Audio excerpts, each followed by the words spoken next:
have to ease into it. Hi guys. So it's 2:01. We want to be respectful of your time. So if you're just joining us, welcome. Welcome, welcome. We are going to record this session so that if you find it remotely interesting or useful, you'll be able to refer back to it whenever you want. So thanks for taking the time today. So I'm Sam. I'm the VP of Sales here at commonsku. And I'm Ashley, account manager here at commonsku. And I'm Ashley's boss, so I get to beat her up every day. So I have to really behave on this one. Yeah. So I have, this is like my 22nd year, I don't even know what, in this industry. And I've been on distributor side, supplier side. I have managed small teams, big teams, remote teams. So have good amount of experience with managing good, fine people in this industry like Ashley. So excited to walk you through some things that we can all be doing a little differently on both sides. Ashley, you want to tell a little bit about yourself? Yeah, so I also come from the distributor world. I was in a sales role for about 12 years out of distributorship. So I've been in the shoes of a lot of people that are tuning in to watch this. So I'm going to try and remember what it's like to go through that on the distributor side. And also, like with Sam as my boss now, a lot of this stuff applies to my current role too. So again, there's a little chat box there. You can just chat. There's also a Q&A area. So if you have some questions about what we're showing you, we're going to try to sprinkle those in if I can multitask, or we'll try to answer some of them at the end. We'll do our best to get to them. Don't be shy. You know, it's a little fun when we get some good questions. So feel free to make this as a interactive dialogue as we go. We want to make sure that we're really being helpful to everyone. So without further ado, Ashley, what is number one on the list of things that hold the sales team back? Okay, so number one personal pet peeve, and I'm sure a lot of people can relate to this, is micromanagers. So this is like too many meetings, too many phone calls to go over details.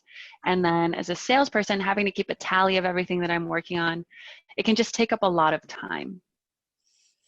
Yeah, I mean, we've all been micromanaged, I bet. I would hope that I'm not super guilty of it. I would say the first thing is to think about, why do bosses micromanage? I have definitely had bosses in the past that were extreme micromanagers. And I'm fortunate now that Catherine is my boss and she's not at all. And I think it really comes from a place of control and like lack of trust. And a little bit because in this industry, we see a lot where a lot of times the person who started the company or the boss used to be the main salesperson. So they're used to doing everything themselves. It's not like they necessarily mean to be a control freak or micromanage, but they just have a very hard time letting go of control. And so first is kind of try to understand where it's coming from. And so a little bit of dialogue, like what can you do to make them feel a little bit more safe and comfortable. But if you kind of understand where they're coming from, might make you feel a little bit sort of softer about the whole thing. And I'm sort of guilty, I know, Ashley, where I ask, we don't have commonsku like you guys all do, so we have to use outside tools. And I feel like I send them a lot of spreadsheets of things to fill out and a lot of You're not that bad. But it's not really micromanagement. It's like, hey, I want to make things better and I need data. Mm-hmm. So again, you have to look at the motivation. Yeah. So this slide that we're showing you here is the home screen of commonsku. And I think Sam and I love this. Here. Love this, because if you're using commonsku, you guys know what this is. This is on the home page. It's sort of like your own personal news feed, essentially, for your company. Only people from your company see this. So you can use this for fun, post fun messages, post pictures or whatever. But what it's also doing is it's actually feeding in data as different activities are happening throughout the company. So for me, if I'm managing Ashley and she's my sales rep and we're on commonsku, I don't have to ask her, hey, how was your day? Or let's have a check-in call today at 4 o'clock and tell me what you did today. I can scroll through this feed. I can see in real time everything that everyone's working on. So that little piece of me that's like, I need to know, I have it here. If there's a piece of me that feels like my team doesn't work hard enough, I'm going to know because I'm going to see. But I also can comment on here. I can give a little kudos and a little thumbs up, which we all like and we all need, especially as we're all working remotely. This is an awesome way to stay connected to your team and kind of help your managers, or if you are a manager, help you feel really connected to what's going on without having to constantly get that input from your sales rep. I also find this page super motivating. So I can see what other reps are doing. And like Sam said, like giving a little kudos goes a long way. Like that pat on the back is important to me. Yeah, we're all desperate for attention. It's fine. So this is a sales dashboard report. So if you're on commonsku, get familiar with this. This is great. This might make you feel like you're a total control freak, but I'll tell you why it's really helpful. As your team is creating activities, creating those presentations, opening new accounts, documenting, using the CRM to document, hit the call button, hit the notes button, have those meetings, it's logging that information in the system.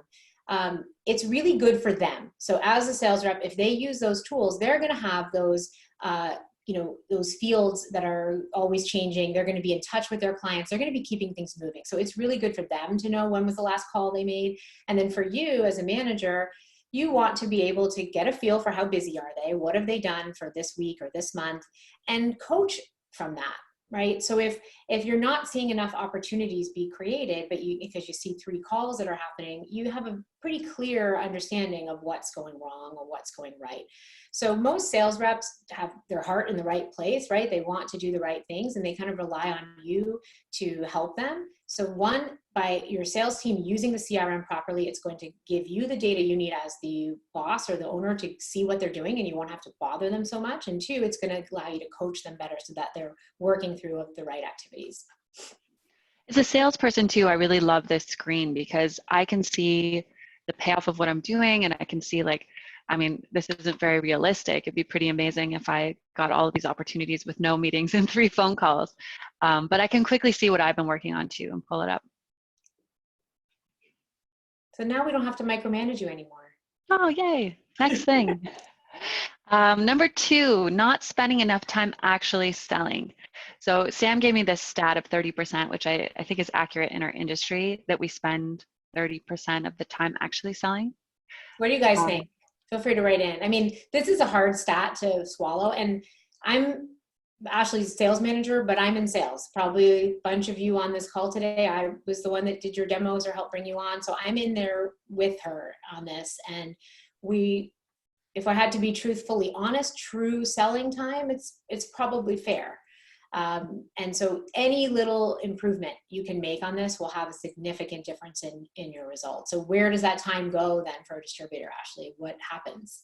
So putting my distributor hat on as a salesperson, I used to spend way too much time strapped to my computer, sourcing, verifying prices, creating presentations, quotes, estimates, following up with clients, following up with suppliers, checking on pricing, checking inventory, and then going to all the different supplier websites and getting stuck on a rabbit hole, digging through all the products and stuff like that.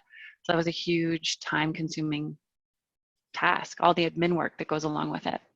Yeah, we hear this is probably the most common thing we hear when distributors come to us is that they spend so much time just trying to organize themselves and get the process going and look for product and find product. And then you end up finding things that you weren't even looking for. Then you find something for another client. And then, before you know it, you're not really selling. You're just sort of a sourcing department at that point. We have a comment here from Mike. It says, I think it depends on the type of account and what type of sale it is. And I think that's part of it too, is that it's always something different. You're having to learn all these different product lines all the time. But right now, Mike, I mean, that is true. And I remember we talked about this in Vegas, that you have such great loyal accounts, which is amazing. And especially if you can just kind of hit the repeat button, that's awesome. But we are hearing more and more that companies are having to prospect again, which they haven't had to do in a long time. So if your business has fallen off significantly and you're like, I think I need to find some new business, we have to start to learn how to sell again. But we want to do it in a way that's, easy and repeatable and scalable. So show me some ways we can do that. So the first thing I want to talk about is collaborate. One way we can be more effective with our time is to be collaborating with suppliers. So they're the experts at their product line. Why not get them to give us the ideas right when we need them? So instead of, the typical PK, which we can't really do anymore, where, the supplier would come in and show you a bunch of items, and then you're kind of left to like remember all of those things and come up with them when a client asks you or tells you about an event that's coming up. If you can collaborate right at the beginning of the opportunity, you can get these ideas right from the source and put them into your presentations and estimates. So imagine, as a time saver, you kind of start your day with these requests to suppliers and then go work on something else instead of spending your time sourcing, and then they actually pretty much populate that presentation for you with ideas. So in commonsku, right now there are suppliers that have different capabilities. So instead of you calling 15 suppliers to be like, who's open, who's shipping, start a collaborate request. No harm, no foul. The suppliers are not mad at you if you don't pick their products. They're not going to come hunt you down and bother you. They just want to help. They really, really do. And they love this, this technology that allows them to engage with you. So start a collaborate request on all of your projects. See what comes back. First of all, it will help you filter out the suppliers that are actually running and functioning right now. And you're going to get ideas that you would never have thought of on your own.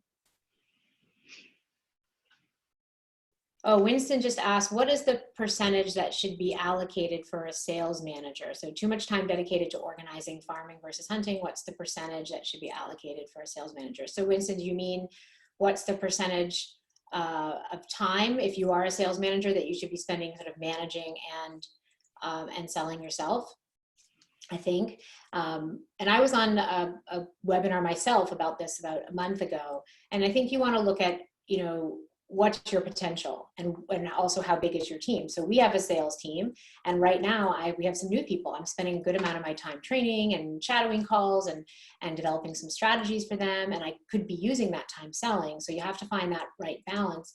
If you put in the work and your team has got the right training in place, then you would be able to back off on that and go back to selling a bit more. So probably with a new person, you want to be spending, much more time with the team. And then as they're really being productive, you can kind of go back and maybe get back to that sort of 50-50 mix. Hopefully that answered your question. And I think, like, given the current situation, things have changed a bit. Like, I'm doing a lot more prospecting than I was. So like more hunting and like cleaning up databases and things like that. So probably changes with the climate, right? Yeah, and with the types of accounts you have. So this other screen I have up here is collections. So if you're on commonsku, you might have seen these. I hope you're using them. It's another way that you can save time is that suppliers on commonsku have put together these collections for you, and you can just copy them into presentations. You can edit them. You can put a few together. You can use them for marketing purposes, so to reach a whole bunch of people at once. A really hot one is the work from home right now. So for example, take a few of these different work from home collections, put them together, even into like a marketing shop, and send it out to your database of clients. It's a good way to drum up some business. I love the collections, and you can turn collections into shops now. So another easy way to kind of take supplier ideas, use them. They're out there, they want to help.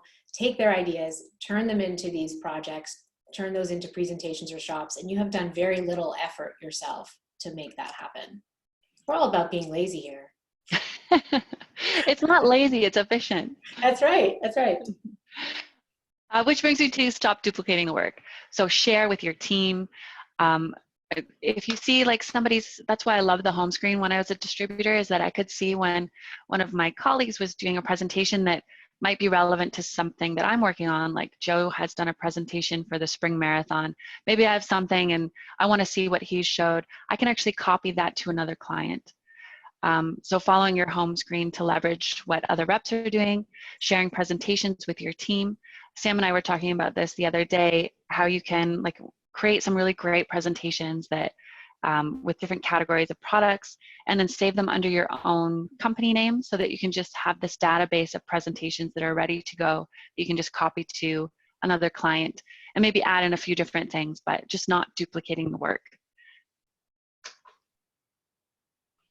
Yeah. Love it. Okay. We ready for the next one? Number 3. I wear too many hats, and I specifically found a picture of someone that could be either samurai with all these hats.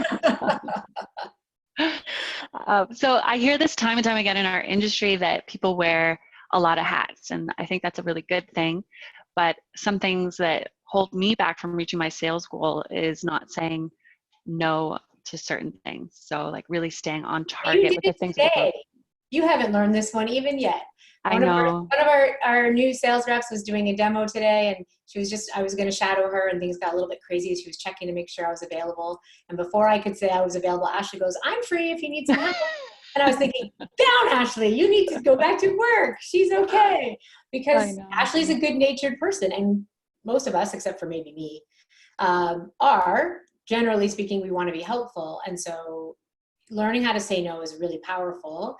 And so there's kind of 2 ways to look at this. So one, if you are in an organization where you have handoffs, so you're supposed to be working in sales and then the order is supposed to pass through some different people at that point. And let's say you're asked to just call the supplier, which I know, Ashley, you mentioned when we were talking about this, you would get asked to do those kinds of things. And you might think, oh, it's just one phone call. It easily can take 30 minutes, an hour. You get asked to do something else. Oh, can you quickly clean up this artwork because someone found out that you sort of know how to use, Photoshop, right? You're not selling. So if a salesperson is doing activities and aren't selling, it's not the best use of your time. So one, you want to have great technology so that you're able to delegate those tasks easily, but still kind of know that they got done.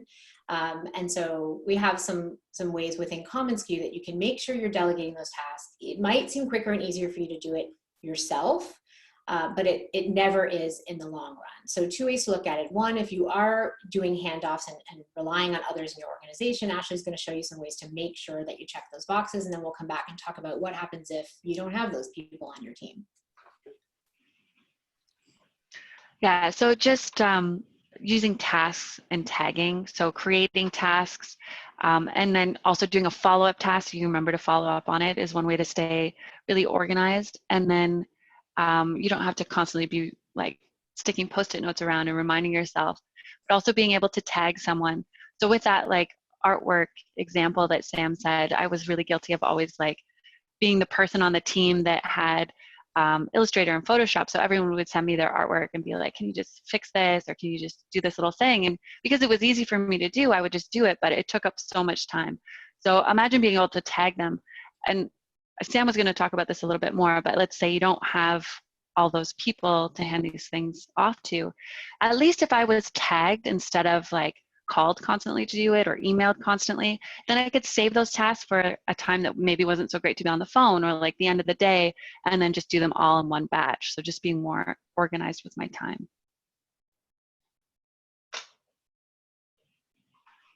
This one over here, I was just opening up one task so you could see how it works. So you would just take it off and then create another task for yourself so that you don't have to think about it again. You can move on to the next thing. And also all those tasks they stay with the project. So at any point you open that project, you can see, all these different activities. You're able to make sure that it got done. You're able to set a reminder for somebody else. So don't be afraid, or don't think, oh, that's really rude, I don't want to make a reminder for somebody else. No, it's a proper way to delegate to do that. It lets them manage their time properly, but it gives you that comfort that it actually got done. And then this slide over here is the operations screen. So we refer to this as mission control, where you can see everything that's going on in production all in one spot. Yeah, so this is, if you think times have changed, you may have a little bit different team structure than you did before. And so if I need to ask Ashley to please call that supplier, or if I need to ask Ashley to clean up that artwork or whatever, and I'm looking at all the orders I have on the go through this operation screen, first of all, I can do that all from here. I can add that note and that task and that reminder from here.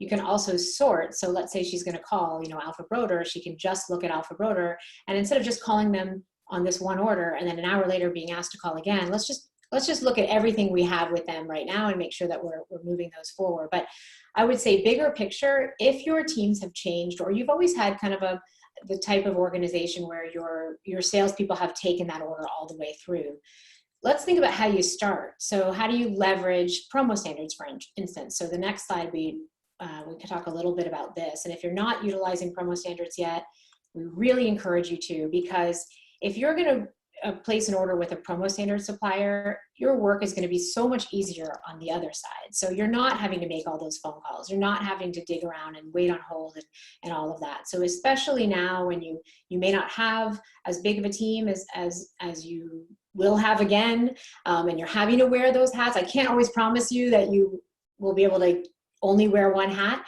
but at least if you're starting the proper way from the beginning by selecting a promo standards enabled supplier, that supplier is going to have their inventory live. You're going to be able to get your order status. You're going to be able to get tracking information, so that make life easier for yourself and choose the path of least resistance by picking the partners that are going to be the easiest to work with. And that will save you a ton of time. A ton of time where you're not putting out fires constantly. Yes. Okay, so number 4 is lack of organization, which is probably going to rip on me for. Canadians added another syllable, organization. Oh yeah, and I've got a Canadian little GIF here, which is from one of my favorite TV shows. If anyone knows what it is, you're awesome. Yeah, so definitely my weakness is organization. I'm fairly organized in some aspects of my life, but when it comes to like the little details, I'm always distracted by like the next shiny opportunity, and sometimes don't put in all my notes or like tick all the boxes that I'm supposed to, cross all my T's, which I'm trying to get better at. Ashley's a little bit like if you saw the movie Up, you know, the golden retriever, squirrel. But her heart's in a good place, and she's so great at chasing the right, best things, but we want to close the loops. And so, and again, it can be really annoying, I'm sure, to have a manager that's like, did you fill out your TPS report? Which is what I feel like with her sometimes. Or, this field wasn't done. And there's a method behind the madness. When your boss is asking for those, that kind of information, they're really trying to pull information out that will help them. But being distracted is not going to go away for any salesperson. We are in sales because we are easily distracted. So one, you want to lean into that distraction, but you want to do it in a way that's sort of smart. I don't know a single salesperson that has not tried every single CRM on the market. I must have a graveyard of different notebooks and journals and things I've tried that have, the Panda Planner and the Sales Planner, and they're all half empty or 3/4 empty. And so how do you use technology in a way that is going to help you stay as organized as possible so that you can leave time to chase shiny coins? Yeah. And I think cool about commonsku is that you've got organizational tools that are fully connected to your workflow. So yeah, that's one of the many reasons why I love commonsku. This is the dashboard, and you can start your day here as a sales rep and just have a really clear view of everything that's going on. So I've got my priorities here, so I can take those sticky notes off of my computer because I can just place those right there. I can see all of my pre-sales, so this is the stuff that's going to feed my pipeline later, and really stay on top of it. And then I can also track all of my open orders. So if I'm responsible of staying on top of those orders as they go through production, I can really track it easily from here. And then I have my reminders that I can check off as I go here. And then I love that I can have my clients with no recent activity and potential repeat orders here. So I don't have to necessarily set those reminders in my calendar or just remember to do those. I can have them right in front of me. And you want your salespeople, if you look on the left side of her screen where it says pre-sales, that's where you should live. It is really, really easy to be sucked into the open sales orders. And Bobby Leahu, one of the best things that I think he's ever written, I use it all the time, is every minute that a salesperson is spending babysitting an order that has safely been put in production is a minute that is a waste of their time. So if the order is put in and it's sitting with a supplier, either manage that as a chunk of your time that you're going to follow up on orders at some other point, or there's someone else on the team that does that, but it shouldn't be you. You have to go back to your pre-sales and monitor that. And the way commonsku views opportunities are those things that haven't really got kicked off the ground yet. Those are like your pipe dreams, your aspirational things. And then those eventually get filled with your presentations, your estimates. Once those convert, there should be sort of off your priority radar. So if Ashley's trying to be way more organized and focused, she should start her day looking at what are those pre-sales that I need to either create or move forward or nudge or whatever, and then take a little glimpse at what reminders, what things were her priorities for the day, and sort of focus on that. And then she'll have some time to chase some squirrels. So this next screen is another way that I can just stay on top of all of those orders. So I can see easily which orders have been invoiced, which is what every salesperson wants to see. And then I can see these ones that are stuck in ideation stage. So I know I need to like get on those and get them moving into the sales order and production stage. And also I can just dig right into them from here. So this is a great screen. Like let's say Sam calls me up and wants to know everything that I have on the go. I can just quickly look at this and have a clear view. Plus it's pretty. Yeah. And then I just wanted to show the client page to show you how organized you can be when you do have to reach out to your client and have everything right in front of you. Like I really love this. So if Google calls me, I can just open up my client screen and I know exactly what they're talking about. I know who was dealing with them last. I can enter in the call notes, the meeting notes. I can tag my team there. I can do any handoffs right from this screen. So it gives me a really clear view of that client. And then if they are like, oh, I just want to do a repeat order, I can just jump to the sales order and know exactly what they're talking about and put that into production. Okay, we're ready for the last one? The last one, number 5. Lack of coaching and focus. So to me, when the world is your oyster, so as a distributor, you can sell to anybody and you can sell anything. It can be really hard to narrow in and figure out where to start. And that's one of the reasons that I love the industry so much, is that every day can be different. But how do you know what to do and come up with a strategic plan instead of just always chasing the orders that are coming in? Yeah, so this is a big one. And I think I did a webinar about this a couple weeks ago on sales forecasting in a challenging time during a crisis. And one thing we've all been made aware of is that there are gaps in the industries that we serve. And so being focused right now is important, and really understanding your client base is more important than ever. So you want to have start with a good foundation of understanding the industries you serve and what industries you are not serving. So I think on the next one, we highlight a few things I'd like you to pay attention to. The middle one there, industry. You're able to pull reports, whether using commonsku or if you have another way to do this. This is really critical right now. Pull a report of your clients, and if you don't have commonsku, you're not able to pull an industry report, just manually kind of write down what industry they're in. And this is just what's called market sectors. And you can look up what the different market sectors are right now, right? Oil and gas and finance and things like that.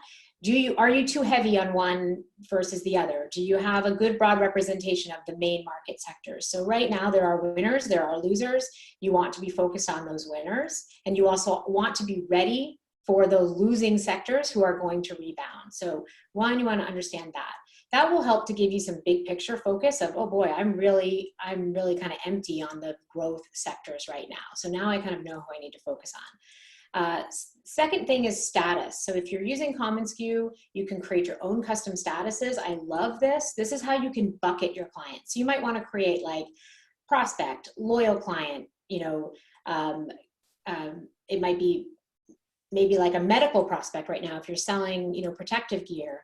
But you can actually just come in one day and say, today I'm going to focus on my medical prospects. Today I'm going to focus on my loyal long-term clients. And maybe you'll do some marketing and create some shops that tie to them. So then you can create some focus of every day I'm going to pick a different status. The last, as far as focus, is the one that salespeople may not want to admit, but are you reaching your potential with your clients? So there is a sales target field in there, and that is designed for you to put in, what does this account spend on promo every year. It doesn't mean what they spent on you. You already know that. That's a lagging indicator. So if Google is your client and they spent $5,000 with you last year, but we know they spend more. How do you know? How can you find out what someone spends? Well, think about the clients you have that you think you're getting all of their spend. Are there similar sectors that you can kind of apply? Can you make an educated guess? Can you ask them? You know, if you have a good contact there and you can say, you know, what do you think you spend on promo? If it's a public company, you can probably find that information. So charge your reps right now while things are lower to spend some time filling out what that target is. And then you want to go into the sales target report. And this will give you as the manager to help your team with focus. So I can see the sales target report I pulled for Ashley. Our data is really wonky, by the way, because we're a fake distributor. Doing a terrible job with some of these. Horrible company. Do not run a business like we do. But one thing to point out, okay, Ashley Petro, it's an oil company. It's in the utility industry. And I can look by year. She put in that they should spend $100,000 on promo. She is tanking on this, to put an oil analogy in here, right? So this is an account with big potential, and yet we're not anywhere close to where we need to be. But what I see is she hasn't contacted them since last August. So how can you help your reps spend their time on the most rewarding activities? And that will help them stay focused too. So they can pull this report themselves and they can see what was my last activity and what is my sales target. And those two things you want to have full alignment on. Now, sales target can be a little demotivating. If you did $5,000 in business with Apple and you think they can spend $1 million, you know, does that seem fair? You know, and so I don't know how you've used this in the past, but I would say that a salesperson might say, well, I'm never going to get there, right? I'm not going to get to $1 million. I don't know. Maybe Ashley would get there. I don't know. Ashley's Petro sucks.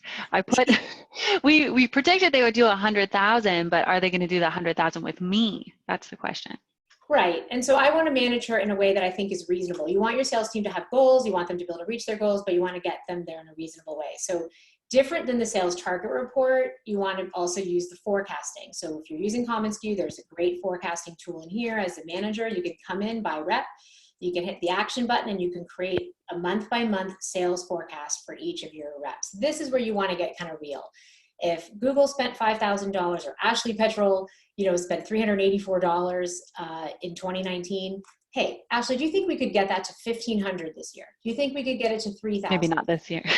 Okay, maybe not this year. Maybe we should pick it. Maybe the utility industry isn't really the best part, but in normal times, let's look at what they did in the past and let's think about what is the potential. Actually, Ashley's Petrol is a really good example. You would probably not want to tie that into your forecast because likely it's going to be way down. But let's look at those industries again, which ones are going to grow, and then work with your sales manager, your salesperson and your sales manager of how do we create a proper forecast so we really know what we can expect, push them a little bit. Doesn't have to equal the amount you put in sales target. Sales target is where we want this account to get to in time. Your sales forecast is what do we think is reasonable. And then they're able to focus, right? They can see what they've done against their targets. They know who they need to reach out to, how to fill those gaps, and how to hit those goals. So this will hopefully help them feel a little bit more focused if they're using the statuses, they're using the sales target report, and they're taking advantage of the data that's in here with the industry specifically right now so that they're filling those gaps and kind of creating some focus into new markets. Reasonable? Think you could do it, Ashley? Oh, sure. Yep. Yeah. Yeah. So, you know, we're just a little bit over time, so just about there. So I guess these are the 5 stages that we think, 5 things that get in the way. Yeah, so to summarize, stop micromanaging me. Stop Spend more time micromanaging. selling then. Well, I can do that with a streamlined process. Well, then organize yourself. And with your coaching, I will get there. Yeah. So hopefully this has been helpful. If you have some questions, we're happy to answer them. It could just be what's the proper way to say organization. What works. We do want to invite you to something really special. We have been putting together these webinars every week with lots of content, so we invite you to keep checking out our webinar page. But if you love what we put out, you love what commonsku puts out, if you have been to SkuCon or even haven't had a chance, this is your chance. We're bringing all of the incredible content, live content from SkuCon, but at home. So May 21st, you know, we're all really, really excited. It's $20. All the proceeds go to charity. So it's really, really for a good cause. It's going to be a great, great afternoon. And you can register at commonsku.com/SkuCon at home. So we'd love to have you there. Stephen said, these are things that he sort of do or have tried, but good to get reminders. Yes, I think there's not anything in here that we probably don't already know, but it's kind of building the puzzles together. How do you use the technology you have to get the most out of your team? Awesome. Excited to see everyone at SkuCon at home. Thanks for joining us. Thank you, everyone. Hope you have a good rest of the afternoon. Let us know if you need anything, have any questions, or we're happy to follow up. Bye. Bye, guys.